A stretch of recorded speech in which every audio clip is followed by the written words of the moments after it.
Hello, Tesla have just brought out a YouTube video on how safe the Cybertruck is. In fact, 5-star. Well, what I'm going to do, I'm going to play it now and I'm not going to comment until at the end. Hope you can watch it.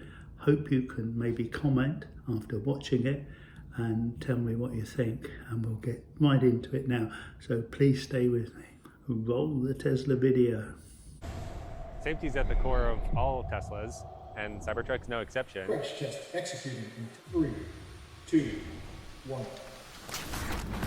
Today's test is the first Cybertruck crash test, and it's a 35 miles an hour full frontal, which is one of the most severe crash tests in the industry. So we have to make sure that we absorb the energy correctly and manage that acceleration so we can better protect occupants. There's a lot of misconceptions that this big, ominous-looking vehicle is going to be unsafe for other road users. We designed it to have the crash structure way down low. It's not only in line with the center of gravity, but it's compatible with other vehicles on the road, which means it's a safer crash for everyone involved.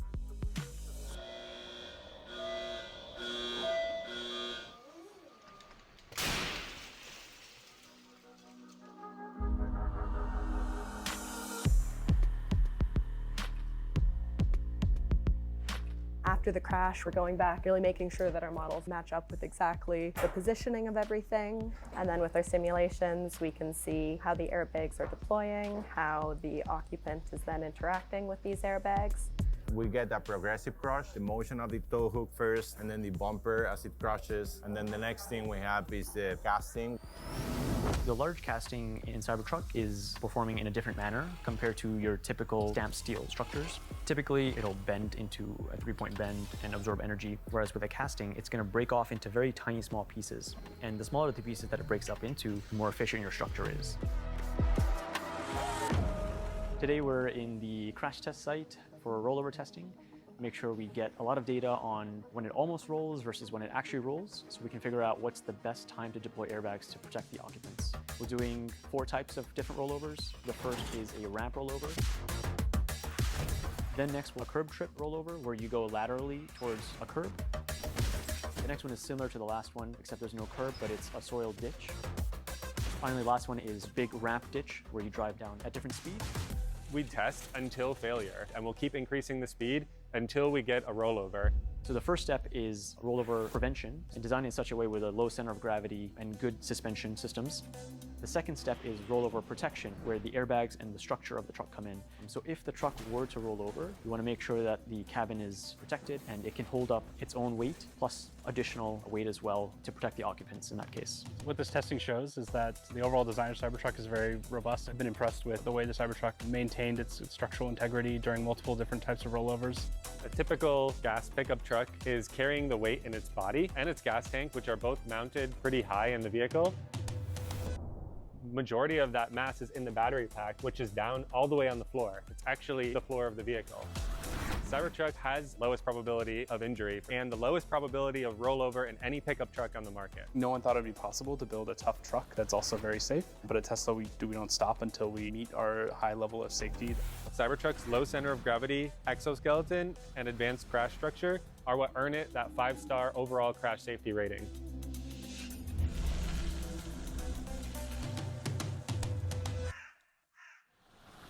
So what do you think about that? They're making quite a few claims there. There's obviously been concerns about safety. I've kind of always assumed that it was probably a lot safer inside than outside. I've always thought being hit by a truck is pretty lethal, I would imagine. I'd much rather be hit by a Tesla Model 3 because the boot, the bonnet, is much lower down. Although having said that, the Model Y would be my second favourite, and probably I'd rather be hit by a Cybertruck than a big F-150 who's probably up here. It's going to hit me pretty much there. Though looking at a man, 5'11", 6-foot man stood next to the Cybertruck, I would imagine it's aiming for about there. So it's pretty big, it's pretty high. If I had a favourite to be hit, it would be perhaps a Lamborghini, and maybe I could jump over it, but maybe not. But anyway, there's a lot of serious safety concerns. They're making some very bold claims there about its safety, its 5-star rating. and they're saying that they test it a considerable amount. And but what do you think? I've never known so many negative views on Tesla than in the last few weeks.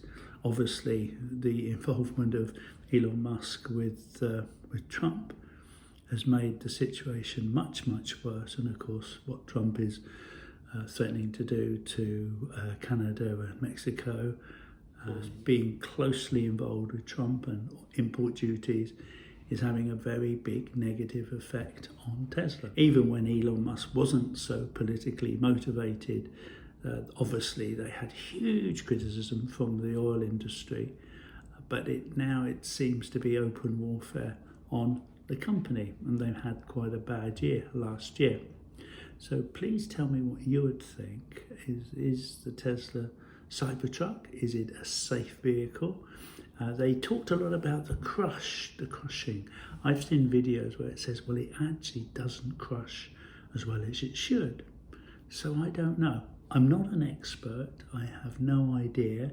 I'm just a layman. I have no plans on buying a Tesla Cybertruck. Did a video a few days ago, perhaps you could have a look at it, because it's banned in the UK. Now some people say it's not banned. Well, if it's not banned, you can't have it here. So generally the people talk about when something is banned, you can't have it, and you can't have it here. My personal feelings was it's much too big for our roads. Some comments made that Ford Transit vans are even bigger, but they're delivery vehicles. They're there doing a specific job, and they're delivering hundreds of deliveries, often small deliveries, sometimes bigger, every day. Now the Tesla Cybertruck doesn't do that. The space on the back is minimal. I don't know how many farmers and builders are going to use the Tesla Cybertruck. I have no idea. Maybe you've bought one and you are. Maybe you're happy. Maybe you're not going to buy it. I don't know. Maybe you've got a truck that's electric, or maybe you've got a truck that's gas. I don't know. Either way, love to hear your comments on the Tesla Cybertruck, and it's generally considered to be much too big for Europe. Cybertruck is not available for sale in the UK and Europe. It breaks many, many of our safety laws. Please tell me what you think, and that would be great. If you're thinking of buying a Tesla, there's money off if you follow my link below. I've had my Tesla Model 3 for over 3 years now. It's the best car I've ever had, been driving over 50 years, and I certainly don't regret it. £500 off if you follow my link in the UK. In the US, it's between $500 and $2,000 depending on the vehicle, and I think there's money off a Cybertruck. Let me know if you do, that would be great. And also, if you want to buy Jeremy and coffee, there is a link down below. That would be very much appreciated. Thanks very much for watching this. I do hope you can subscribe and like, and please take a look at some of the other videos. See you next time. Drive safely. Bye for now.